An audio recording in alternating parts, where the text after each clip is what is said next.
So, two hadith. Do not entertain bad omens. The best of it is the good one. The bad omen would be the bad thing, whatever bad thing happened to me. I did. Don't think about it. Rasul is saying, it doesn't mean anything. It does not mean you're a bad person. Believing in bad omens is a form of idolatry. It may occur to anyone, but God clears it away when we rely totally on it. What Rasul is saying here. Come on, man. There Bueller's Day Off. When I get silence in the room, Bueller. Bueller.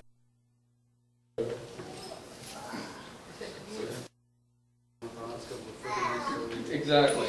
To prevent that path. Something bad happened. I'm not going to be of some horrible person that I am. And everything is going to be okay.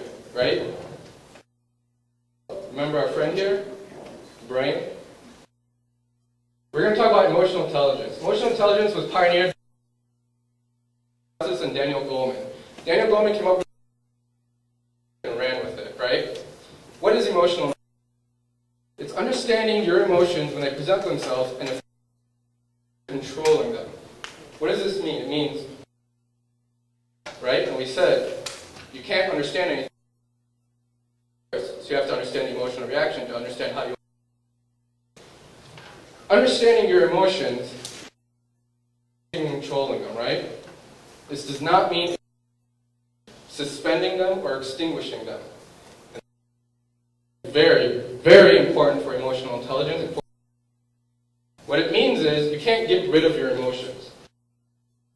Every human being has them, whether you realize it and you cannot get rid of them. The best thing is what they are, when they occur, and right? So, I love the title I gave it, EI, Emotional Intelligence in Islam. Spend in the cause of Allah in ease and hardship, and who pardon the people, Allah loves the doers of good. Man is not a good wrestler. The strong man is in fact controls himself in times of anger. Comes the people by this strength, who controls himself while in anger. I purposely highlighted restrained, controls, and controlled for a reason. I did not say, or Rasul or God did not say, the best among you is the one who gets rid of their emotions completely. We're not Vulcans. You can't be a Vulcan. Your emotions completely. The best one is one who can control it, who knows how to prevent it from taking over. So, emotional intelligence has 12 Richard Boyatis again. Among them is empathy, but we're going to focus on two today. First one is emotional. This is recognizing how your emotions affect your performance. This means when you're having an emotional reaction, you're actually a reaction. When you're getting angry, you're actually, okay, I know why I'm getting angry. I'm understanding me, how it's affecting my work. The second one is keeping disruptive emotions and impulsiveness. Exactly what the Rasul and what is written in the Quran. So, here's another very long hadith. Swift to anger and swift to cool down. The one characteristic. Some are slow to anger and slow to cool down. The one characteristic. And I highlighted this for a reason. But the are those who are slow to anger and swift to cool down. The worst of you are those who are swift to anger and slow to cool down. On the heart of the descendant of Adam. I like this. What does it mean to be slow to anger and swift to? We're going to come back to this. When you're slow to anger, right? Start off when you're quick to anger. What happens? What are you thinking? Have you ever gotten angry? What do you think?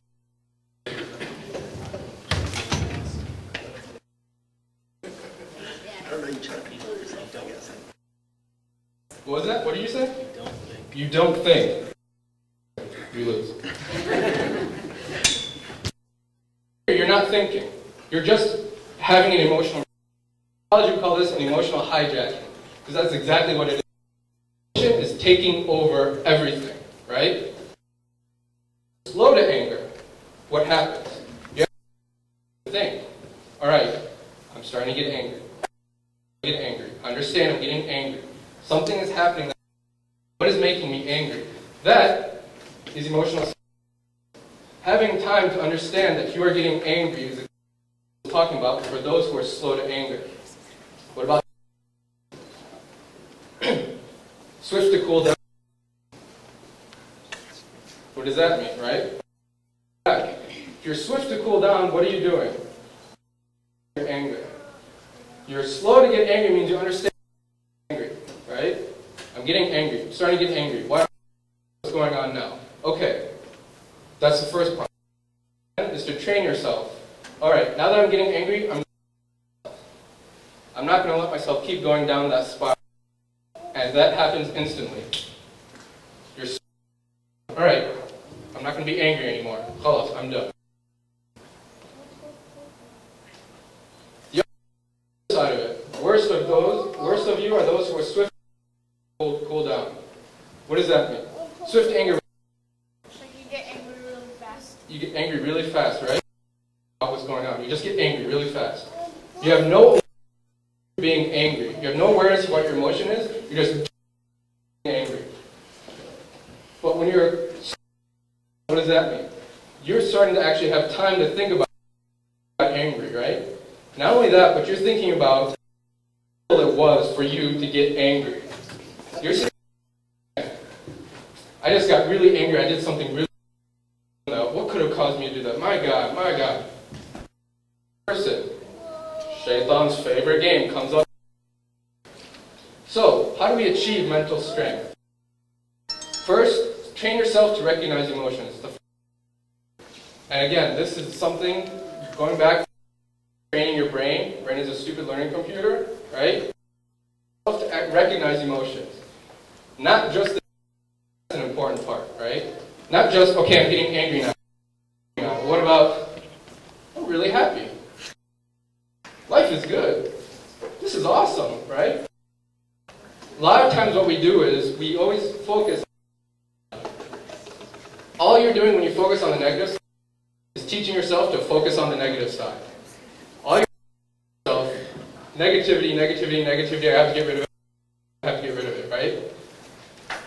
But what about the remember, going back to appreciative inquiry, yourself what you want to happen. I want to be positive. In order for you to be positive, you have to understand what makes you happy, right? Not just getting rid of the negative. Next, when you start recognizing emotions, yourself to control them. Here I wrote manage them, restrain them, right? You have to understand what caused the emotion in the first place. Okay, this bad to me, right? That made me angry. What was it, right? I know that it made me angry. Now I have to understand what caused it to be angry, caused me to be angry, right? Exaggerate the positive and mediate the negative.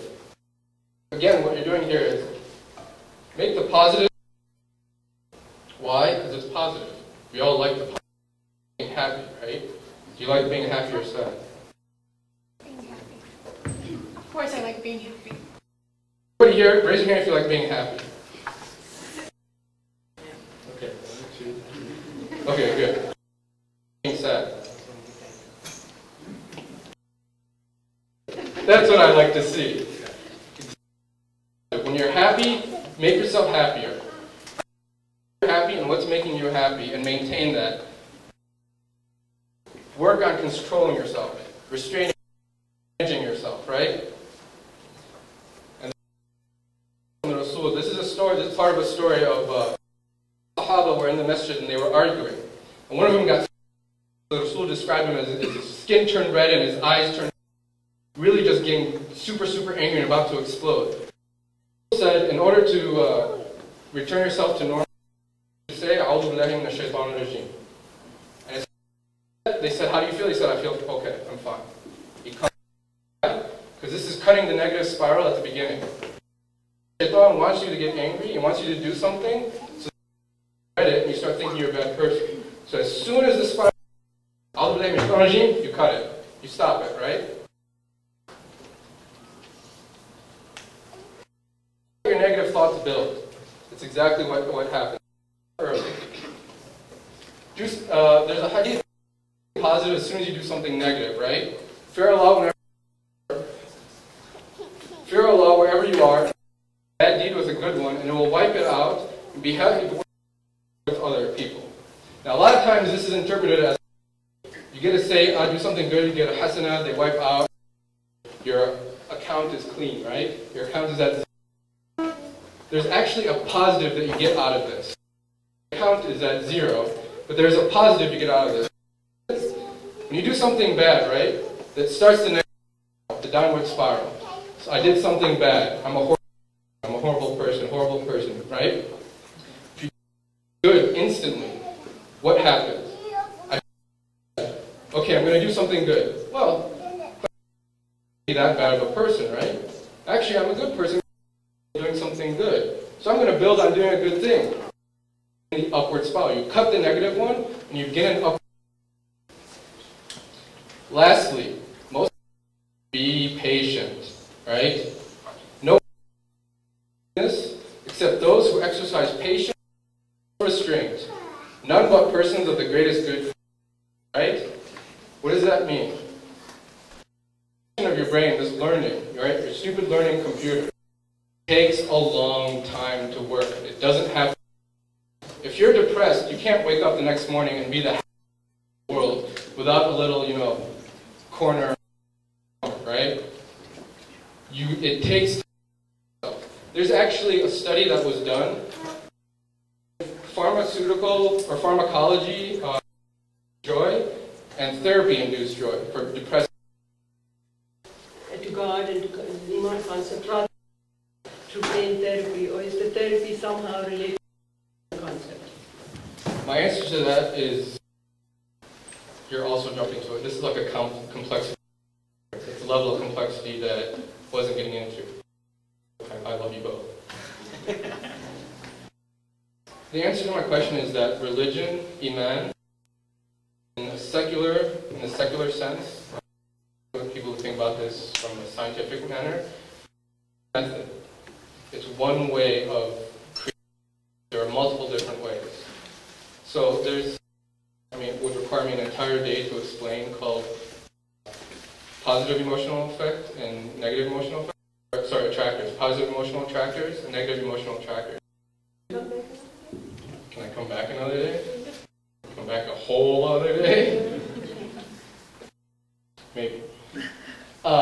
But what these are, they're different things that you can do to create a positive emotional state or a negative emotional state. One of them relates to prayer and khushu' and all those things you can do. So for some people, it's not religion at all. For some people, it's playing basketball. They're overly stressed, and they go out on the basketball court, and it goes away. They become very happy and positive. 3 or 4 3-pointers at the last 2 minutes of the game, and they win the game. What could be for them? For other people, it's listening to music, watching a movie, whatever. It could be anything. So prayer and faith is one way that the secular world